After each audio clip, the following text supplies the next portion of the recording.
So, an update. Of course, why am I always doing these updates when the glass is dirty? Maybe I should fix that real quick. 1 second. Oh, isn't that better? Just a quick wipe. The pumps are off because I just fed some pellets. I was trying to feed my starfish. I like to kind of try to drop pellets on him where he sort of settles. I figured it helps him. I don't know. I always hear these things starve to death, so I figure any effort to feed it above and beyond usual is, gonna help. Who knows? And my firefish is eating some too, and the shrimp. Whoa. Sea anemone's just like moving. I thought I'd also give an update on just kind of the overall status of the tank. So, like, what is the tank, blah, blah, blah. I mean, obviously I had videos of building it and all that stuff, but, the tank's in a pretty completed state nowadays, so it's like, well, what is this? So it's a 60 cube with a Sapphire 20 cube sump. It has 2 sets of probe holders, although it's impossible to see it at this point. Normally it just has 3 holders. This has 6. I had an extra one added, or I added it myself, but I, had the piece. The new Kessel Fuselite, it's not on right now, it only comes on at night. Manifolds, Apex, it's got the FMM, it's got DC 6000 pump, there's the controller. It is Apex compatible, but I don't use it because it's bugged. It's my feed switch. And down here is the door switch. Here's my reactor. It's a skimmer. It's an SK181 from Skims. Looking pretty nasty, in fact. I might have to empty that out. This is the dimmer for the lights under here. And that's powered from the 24 volts off the Apex using this 12 volt step down, 24 to 12 volts. And that drives the stand lights from the Apex directly. What else? It has the lunar module. It has the FMM. It has a breakout box. It has almost, I'm sure I'm missing something. The power meter module, totally overkill. Here it is, 35 seconds left. Keep some of my supplements here. Over here, I always like this closet because it just looks nice, is the ATO reservoir, which is also Trigger Systems, 10 gallons. Got my GFO, my carbon, my doser. And this is one of my dosers. Two, I guess, right? And then the other doser is over here by my mixing station. So here's the mixing station. It has a 12 volt UPS battery backup. Oh, look what's coming back on. You can actually watch the setup here. So this is a full siphon drain with basically a Herbie. I don't know if you can see. But down there is a like a siphon strainer, like a little strainer thing on top of the siphon. That sits about 6 inches below. And then this one here is the emergency. And usually I just have a little trickle there, although it's been running a little low, so I probably have to adjust it. Although I'm also thinking maybe the pump needs a good cleaning. It's got the Apex wave pump, although it's honestly way too powerful. I really need to reduce it. Oh, let's take a side view of the tank here. Of course, this side's dirty too. I'll get a quick spray of this stuff.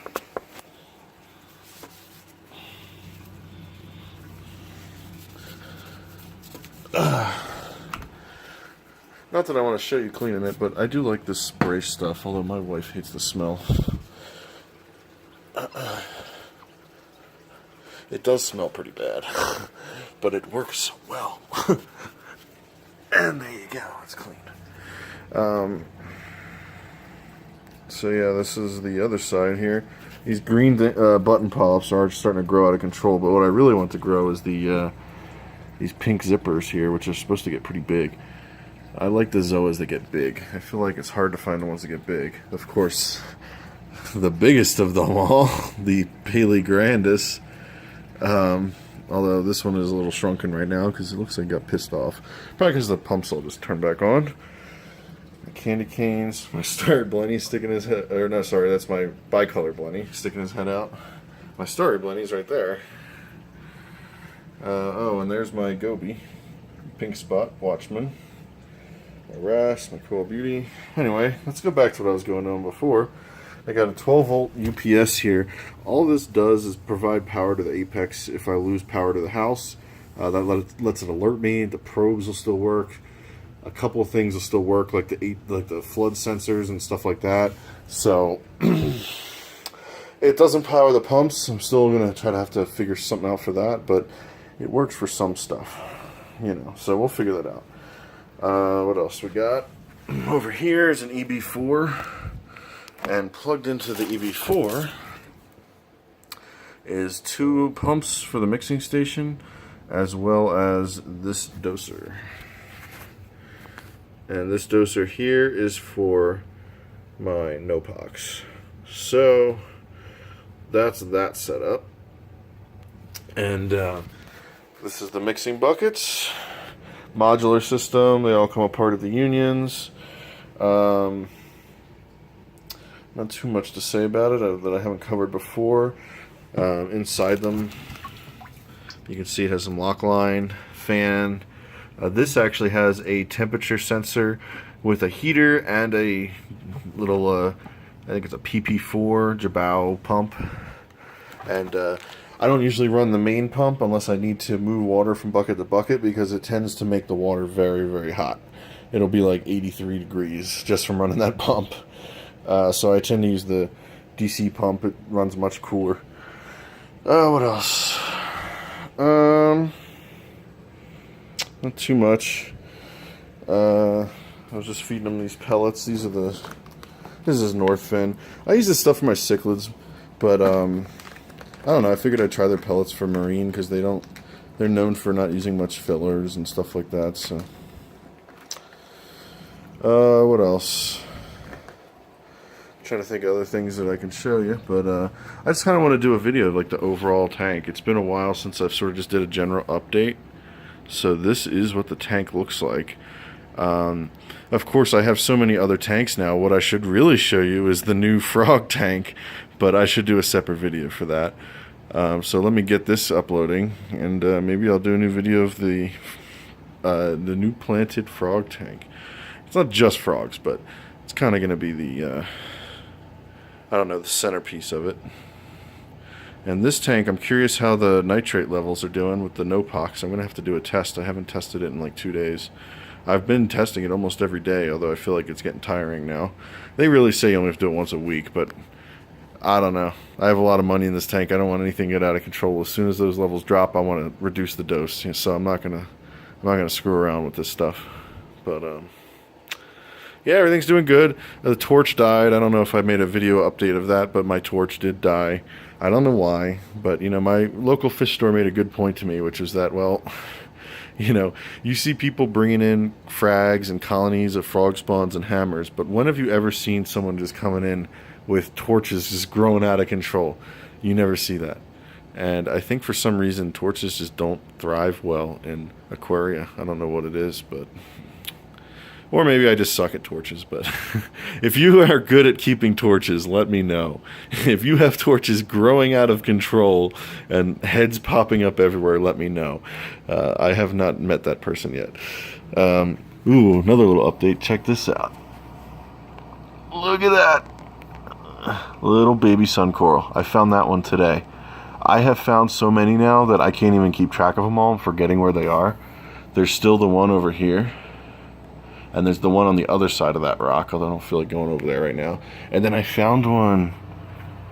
Oh, it's like somewhere up. Oh, is that a vermidid? Damn vermidids. I think there's one up here. Yeah, there it is. See it there? And if you weren't trained, or if you didn't keep a sun coral, you would probably think these things are Aiptasia because they're popping up everywhere and they look kind of like little Aiptasias, but Aiptasias are not yellow.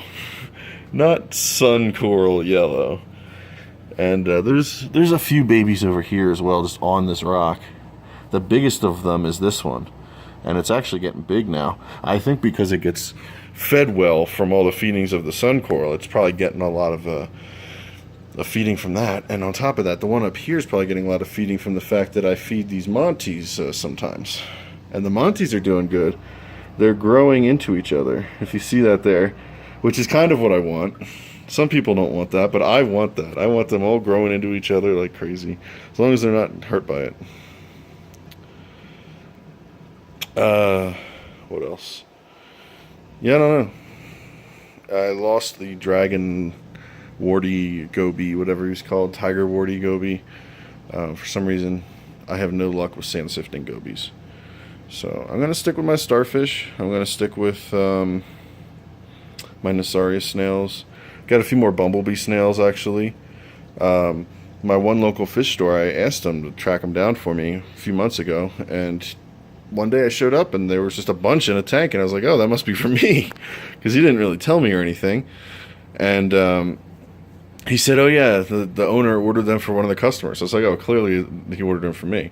So yeah, I did talk to him. He said, yes, I did get those for you. Meanwhile, last time I was there, he had a sun coral, and he's like, oh, well, you inspired me to get one. I was like, oh shit, he's trying to make me buy it. And it was actually the other variety that has the longer stalks. Oh, that's tempting because I don't have that one.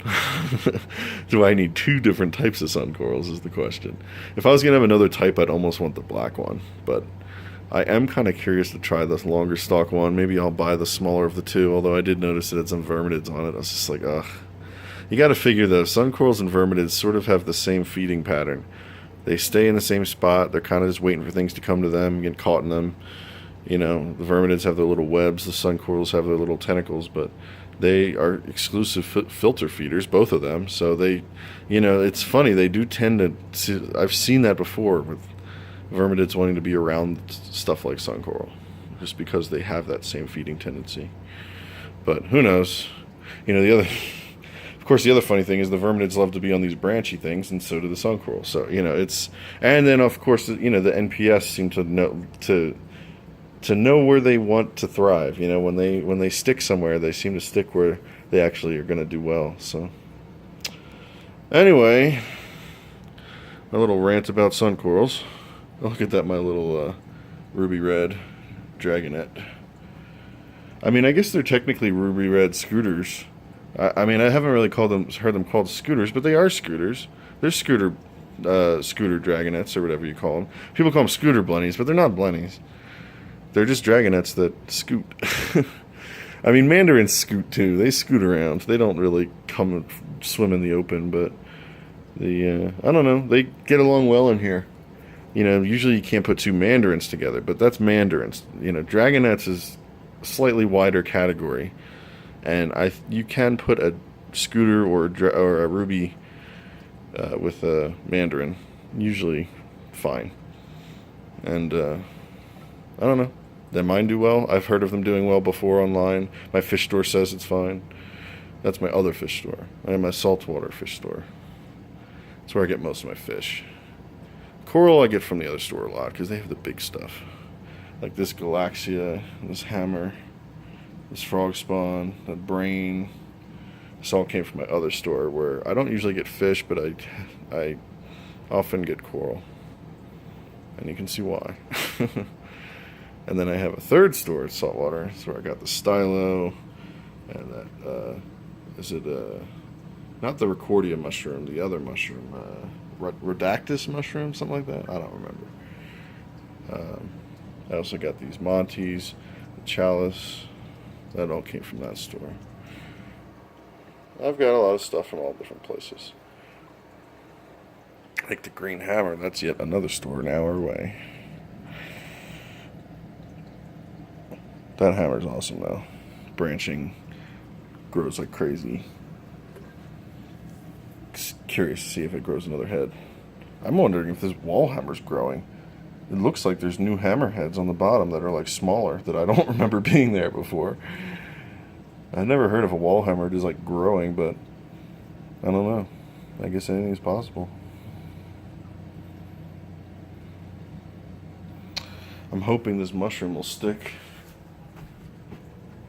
Still, we'll see. Maybe one day it'll attach. We will see. Alright, I think that's good enough for now for this update. I just want to give a general update of the tank. There's so much more, like the RODI and all that. I feel like I already covered half the bucket stuff, so it's too much. So, alright, that's enough for now. Until next time, guys, and hopefully an update with the frog tank. I gotta show you that. It's pretty cool.